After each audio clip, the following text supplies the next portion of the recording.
¿Qué es la transversalidad? Transversalidad es precisamente lo que ha pasado, lo que pasó ayer en el Congreso de los Diputados. Prácticamente todo el arco parlamentario votando para echar al partido más corrupto de la historia, para echarlo de una institución como el Congreso. Eso es transversalidad, realmente. El que fuerzas de muy distinto signo político se unan para precisamente decir, vamos a luchar por la población. Yo creo que lo que vivimos hoy es un momento histórico, tanto por ser la primera moción de censura que ha prosperado lo que es el Congreso de los Diputados, como por por la diferencia y la diversidad de ideologías que han llegado a unirse para poder hacerlo.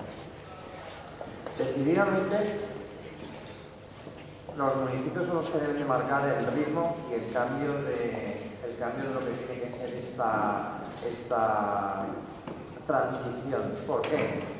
Los municipios son los grandes perjudicados siempre que hay una crisis porque son la administración más cercana que hay al ciudadano. Si a los municipios no se les dota de las suficientes competencias como para poder dar una respuesta ágil y eficaz a lo que la ciudadanía demanda y quiere, mal vamos y mal favorecemos, por una cuestión muy simple. Se votan los presupuestos generales del Estado en el Congreso de los Diputados. Esto, que probablemente sea el pleno más importante que se celebra en el Congreso, es algo realmente abstracto, porque es muy abstracto. Sin embargo, si se aprueba en un ayuntamiento el remodelar 10 de las 15 principales calles de su municipio, esto sí afecta realmente y es algo tangible y algo que se ve en un corto espacio de tiempo. Soluciones alternativas a lo que está pasando ahora. Esto es precisamente por lo que estamos aquí. Necesitamos dar esas soluciones y necesitamos además que nos escuchen. Es decir, ¿cómo se construye la transversalidad aparte de unir a diferentes personas y diferentes ideologías? La transversalidad también se construye desde lo municipal, desde abajo, yendo hacia arriba. No es una transversalidad entendida, o la transversalidad no debe de entenderse en unir solo a gente de diferentes ideologías, sino en ver cuáles son los problemas reales, ver desde dónde se pueden atacar y sumarlo y conjugarlo todo.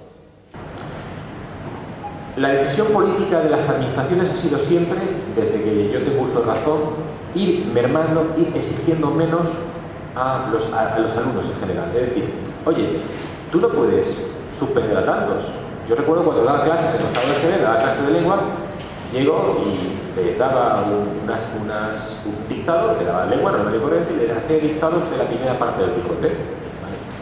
Y me llega el director y dice, bueno, ¿y tú qué haces tanto el Quijote en clase?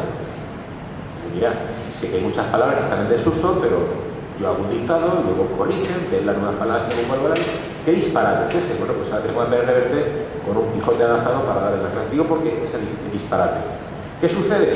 Que bueno, que yo me aprobaron de 35 alumnos, me aprobaron 7 en la segunda evaluación, más o menos, 7 u 8, habían aprobado mucho más en Navidades, se rebajaron, y me dice el director, en aquella época, me dice, pero tú no puedes suspender a tantos. Si tú suspendes tantos, te traigo aquí el inspector de qué está pasando.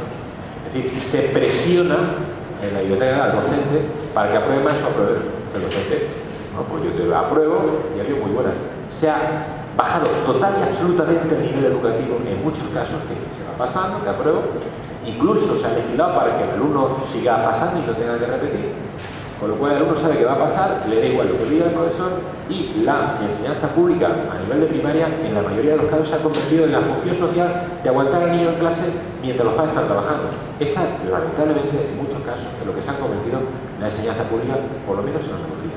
Es un problema muy serio, porque precisamente en ese periodo de formación del niño es donde se está formando a lo mejor las actitudes, la capacidad de superación. Si tú lo dejas que haga lo que le da gana en un aula, está ya creando un hábito que luego le va a hacer muy difícil poder superarlo o poder cambiarlo en el futuro. ¿Esas personas pueden tener a los hijos más que yo? ¿Que lo sepa yo? Yo pregunto. Esas familias que además obligan como hay en el caso de una niña de 5 años, además una de las niñas que quieren dar en adopción, que le dicen, es que esa familia que te ha acogido en su casa es la familia del corazón porque es realmente la que te quiere. ¿La quiere más que sus padres? Unas personas que no tienen para llevarse un bocado a la boca, que no tienen apenas nada, sufren para pagar el alquiler de sus casas, pero que todos los jueves sacan el dinero de debajo de las piedras para irse de Algeciras a Cádiz a ver a sus hijos y que no falte ni un solo día de visita. Que les dicen tenéis que venir comiendo hasta aquí, como ha pasado esta semana. Miércoles ven porque yo te llamo. 56 euros. Más el desayuno. Pero el jueves te toca ver a tus hijos. Como faltes, te quito las visitas. En estos momentos, desde que los programas FEDER de la Comunidad Europea está subvencionando por niños desamparados, como bien ha dicho Pilar, con 70.000 euros al año por niño desamparado, está ocurriendo que en España tenemos un negocio con los niños. Un negocio. Se está negociando con los niños. Con los niños. Un gran negocio muy lucrativo. Porque los centros de protección de menores cobran 4.000 euros al mes por niño. 4.000 euros por niño. Los centros de protección de menores. Las familias acogedoras cobran, según la autonomía, de 600 a 1.500 euros por niño, por acoger a un niño. Y usted dirá, lo que Pepe está diciendo es muy fuerte. Como bien ha dicho el compañero, cuando se lleva un niño, se lo llevan, porque se lo llevan, pues muy fácil. El negocio que se ha creado en España con los niños. Si un centro de protección de menores cobra por un niño 4.000 euros, ¿cómo es que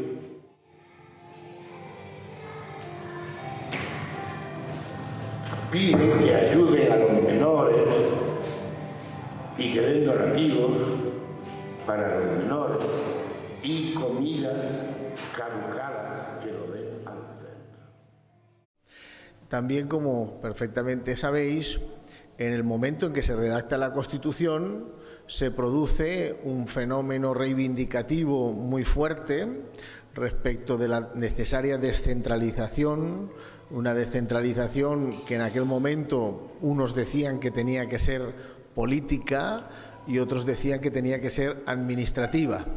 Es decir, la diferencia entre una descentralización política y administrativa es que en un caso la descentralización política conlleva también la atribución de competencias legislativas, mientras que una descentralización administrativa conlleva solamente la asunción de competencias, como su propio nombre indica, puramente administrativas, es decir, se pueden tomar decisiones de tipo reglamentario sometidas a una legislación común en todo el Estado, y también, por supuesto, actos concretos de aplicación de la ley y de los reglamentos. Lo digo para que entendamos un poco esa terminología. El planteamiento, como sabéis, en la Constitución no fue ni optar por una vía o por la otra, sino lo que la Constitución hizo fue, para conseguir consenso y cerrar ese debate, fue regular que podían haber los dos tipos de autonomía, ¿no? Podían haber autonomías, las que se tramitaran por el artículo 143 de la Constitución, que solamente tendrían en principio competencias administrativas, y habrían comunidades autónomas que tendrían competencias también políticas y, por lo tanto, legislativas.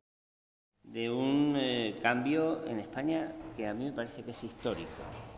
Yo no es que no le quite importancia, es que creo que tiene una importancia histórica lo que está pasando estos días. Se ha echado del gobierno posiblemente al aparato político que había acumulado más poder, por supuesto en época democrática, ¿no? Y eso ha sido importante y además creo que se ha hecho en una línea de progreso. No sabemos cómo va a terminar, pero yo quisiera apostar a que termine bien, o por lo menos, bueno, terminar no, pero a que vaya bien. La enseñanza, muy cerquita de aquí, en Portugal, es que haciendo las cosas con inteligencia, con mano izquierda, sin necesidad de ir al Consejo de Europa en mangas de camisa para demostrar que somos más chulos que nadie, sino con humildad, con modestia, con la complicidad de la gente, se puede hacer frente a un poder tan agresivo y yo diría incluso que tan destructivo como está siendo el de los grandes poderes económicos que gobiernan Europa. Y el gobierno de Portugal, minoritario, con el apoyo de dos partidos de izquierda, más de izquierdas, por cierto, que lo que puedan ser la izquierda del Partido Socialista aquí en España, pero desde luego con mucha mejor cabeza. Debido a la pérdida del poder adquisitivo que ha tenido la sociedad, cada vez se resulta más difícil, sobre todo para las personas más jóvenes, acceder al mercado de la compra, por lo que cada vez más la única opción que queda es el alquiler de la vivienda. Pues bien, esto no ha creado otra cosa sino que una nueva burbuja inmobiliaria. Una burbuja inmobiliaria que está siendo generada por los propios propietarios que se están beneficiando de ellos, por un aumento descontrolado del alquiler de los precios de alquiler y además por un aumento del alquiler vacacional como un colchón económico para los propios propietarios a nivel personal, tanto como para nuevos inversores, que la práctica que se realiza es la compra de viviendas unifamiliares para destinarla únicamente para el alquiler vacacional. ¿Vale? Hablamos de un alquiler vacacional pues que está rondando entre los 800-900 euros por 2 habitaciones a la semana. O sea, es una barbaridad. Lo que sacan en un mes, que sería muchísimo menos en un alquiler de larga temporada, lo están sacando en una semana en la zona de Andalucía, o sobre todo la Costa del Sol, la Costa de la Luz, ¿vale? Todo esto está generando, pues eso, un aumento del precio del alquiler de larga temporada, a lo que muchísimas familias cada vez es mucho más complicado acceder a poder alquilar una vivienda. Además, todo esto no solo conlleva la subida de precio de alquiler, sino que también son cada vez más los requisitos que están pidiendo para poder acceder a una vivienda. En primer lugar, tenemos que bucear en el fenómeno de la corrupción. La lucha contra la corrupción es una lucha contra un cáncer que afecta absolutamente a todas las sociedades y que desafortunadamente a la fecha no tiene absolutamente ninguna cura. Las soluciones halladas y puestas en práctica son una suerte de cuidados paliativos que en algunas ocasiones funcionan mejor o menos bien según la sociedad donde las intentemos aplicar. Es asombroso que en pleno siglo XXI se vislumbre por la ciencia moderna una erradicación de la mortalidad, o por lo menos un retraso drástico en el envejecimiento, algo impensable hasta hace muy poco, y sin embargo no tengamos unas soluciones reales contra esta lacra de la corrupción. Es cierto que hoy todos los grupos políticos del arco parlamentario, sin distinción, nos intentan convencer a los ciudadanos de que tienen soluciones, y no solo eso, sino que sus soluciones son las mejores. Todo esto forma parte del juego político y dentro de este contexto pues hay que entenderlo, hay que asumirlo y lógicamente hay que respetarlo. Pero desde un ámbito técnico tenemos que llegar más allá de las buenas intenciones, tenemos que ir al fondo del fenómeno para atacarlo realmente de raíz. Y desde esta perspectiva académica tenemos que remontarnos a la década de los años 70, que es cuando desde la prestigiosa Universidad de Yale se empieza a abordar el problema, como digo, desde una perspectiva académica, desde una perspectiva técnica.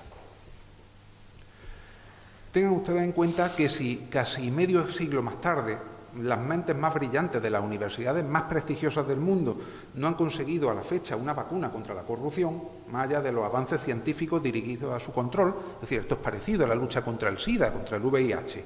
Es decir, no está erradicado, pero sí está contenido para que no crezca el problema. Esto ocurre algo parecido.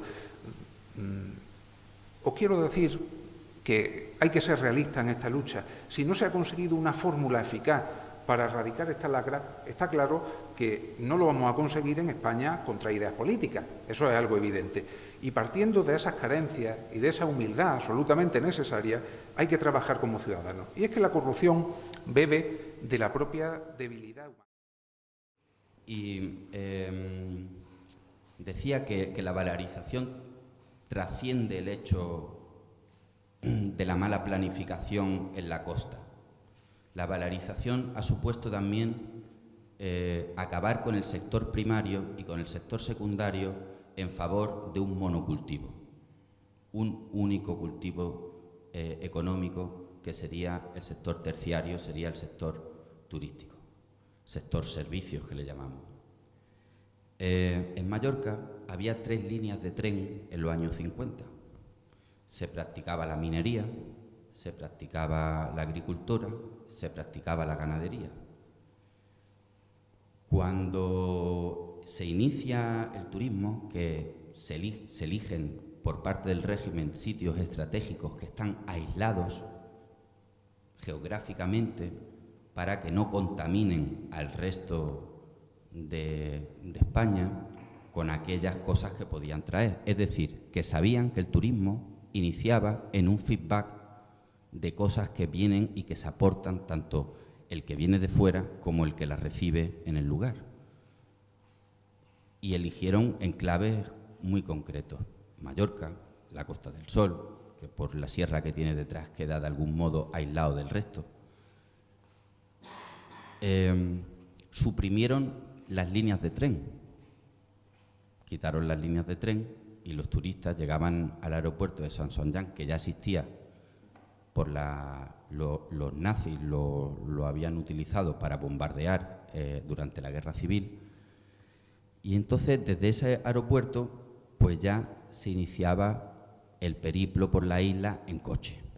Ya se alquilaban los coches y de este modo los turistas iban a ser mucho mejor saqueados, ¿no?, y explotados que si se encontraban con un modelo de transporte público en el que pudieran ir a donde ellos quisieran.